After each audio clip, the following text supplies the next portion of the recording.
হে everyone, আসসালামু আলাইকুম। Welcome back to my channel Arisha Islam Sumaiya. আজকের রেসিপি মজাদার মালাই কেক। তো চলুন দেরি না করে দেখে নেওয়া যাক কীভাবে তৈরি করতে হয় মজাদার মালাই কেক। প্রথমে আমরা একটা সসপ্যানের মধ্যে নিয়ে নিচ্ছি 4টা ডিম। ডিমের সাদা অংশটা এখানে নিয়েছি, ডিমের সাদা অংশটা এবং কুসুমটা আমি আলাদা করে নিয়েছি। দেন হচ্ছে সাদা অংশটা আমি নিয়ে নিচ্ছি। এবার আমি সাদা অংশের মধ্যে দিয়ে দিব চিনি। এখানে আমি 1 কাপ চিনি ব্যবহার করেছি, মানে হাফ কাপ করে 2বার দিয়েছি 1 কাপ। তো চিনিটা দিয়ে ভালো মতো বিট করে নিচ্ছি যতক্ষণ না পর্যন্ত এটা একটা ফর্ম হয়ে যায়। কিছুক্ষণ বিট করার পর কিন্তু এটা ফর্ম হওয়া শুরু করেছে। তো আমি এই পর্যায়ে এসে স্পিড বাড়িয়ে আরও ভালো মতো বিট করে নিব। তো দেখতেই পাচ্ছেন আমার কিন্তু বিট করে নেওয়া হয়ে গিয়েছে অ্যান্ড পারফেক্ট একটা ফর্ম হয়েছে। এবার আমি এর মধ্যে ডিমের 4টা কুসুম দিয়ে দিচ্ছি। 1 টিস্পুন পরিমাণের ভ্যানিলা এসেন্স, দিয়ে দিচ্ছি 1/3 কাপ পরিমাণের লিকুইড মিল্ক, তেল দিয়েছি 2 টেবিল চামচ। তারপর সবগুলো উপকরণ ভালো মতো মিক্স করে নিচ্ছি। মিক্স করে নেওয়া হয়ে গিয়েছে। এবার আমি শুকনো উপকরণ দিব। একটা চালনির মধ্যে 1/3 কাপ প্লাস হাফ কাপ দিয়ে দিচ্ছি ময়দা, আপনারা চাইলে আটা ব্যবহার করতে পারেন। দিয়ে দিয়েছি 1 টিস্পুন পরিমাণে বেকিং পাউডার, 2 টেবিল চামচ পরিমাণে গুঁড়ো দুধ। এবার দিয়ে দিয়েছি অল্প পরিমাণে লবণ, লবণটা স্বাদ অনুযায়ী দিবেন। তারপর আমি সবগুলো উপকরণকে একটু চেলে নিচ্ছি অ্যান্ড বেটারের সাথে মিক্স করে নিচ্ছি। একটা স্প্যাচুলার সাহায্যে আমি খুব আলতো হাতে মিক্স করে নিচ্ছি যাতে ফর্মটা কোনোভাবে নষ্ট না হয়। জোরে মিক্স করলে কিন্তু ফর্মটা নষ্ট হয়ে যাবে অ্যান্ড কেকটা ফুলবে না। আর এখন আমার কিন্তু মিক্স করে নেওয়া হয়ে গিয়েছে। আমি আপনাদেরকে বেটারটা দেখিয়ে দিচ্ছি ঠিক কেমন হয়েছে। আজকে আমি 2টা কেক মেক করব। 2টা মিডিয়াম সাইজের মোল্ডে আমি তেল ব্রাশ করে কাগজ বিছিয়ে নিয়েছিলাম। এরপর আমি হাফ হাফ করে 2টা মোল্ডের মধ্যে বেটারগুলো দিয়ে দিয়েছি। কেকগুলো বেক করে নিয়েছি আমি চুলার মধ্যে। দেন হচ্ছে আমি এখান থেকে কাগজটা উঠিয়ে নিচ্ছি।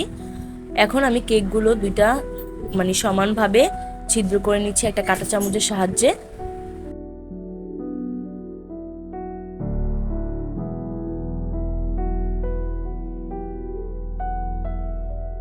দুইটা কেকে আমি করে নিচ্ছি।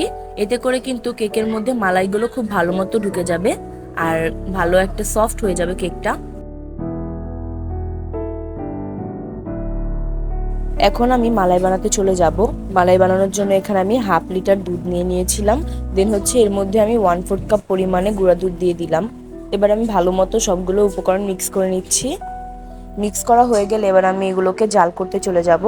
যখন দুধগুলো একটু বলক করতে শুরু করবে তখন আমি এর মধ্যে দিয়ে দিচ্ছি কনডেন্স মিল্ক। কনডেন্স মিল্ক আমি মোট দিয়েছিলাম 1/4 কাপ করে 2বার। আমার একটা ভিডিও ক্লিপ কেটে গিয়েছিল ভুলবশত। ভালো মতো নেড়েচেড়ে জাল করে আমি নামিয়ে নিয়েছিলাম। দেন হচ্ছে এবার ঠান্ডা করে নিচ্ছি। অবশ্যই কিন্তু এটা বেশি ঘন করা যাবে না, তাহলে কিন্তু মালাইগুলো কেকের মধ্যে প্রবেশ করতে পারবে না। এখন আমি একটা মেজারমেন্ট কাপের সাহায্যে কেকের মধ্যে মালাইগুলো দিয়ে দিচ্ছি। আর আমি এখানে কেকগুলো কিন্তু পিস পিস করে কেটে নিয়েছিলাম আগেই।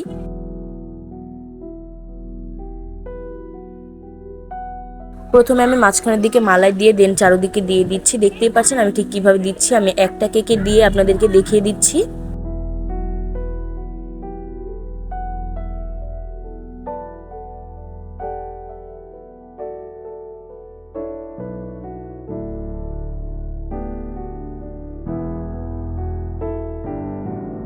তো আমার কিন্তু সম্পূর্ণ মালাই দেওয়া হয়ে গিয়েছে। এখানে আমি যে পরিমাণে মালাই তৈরি করেছিলাম তার অর্ধেকটা এই কেকে দিয়েছি, আরেকটা আমি আরেকটা কেকে দিয়েছিলাম।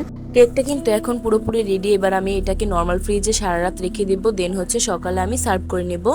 তো এই তো সকালে আমি নামিয়ে নিয়েছি। তো আমার আজকের এই ভিডিওটা ছিল এই পর্যন্ত। আশা করছি ভালো লাগবে। ভালো লাগলে অবশ্যই লাইক, কমেন্ট অ্যান্ড শেয়ার করবেন আর আমার চ্যানেলটাকে সাবস্ক্রাইব করবেন। আশা করছি সবাই বাসায় ট্রাই করবেন।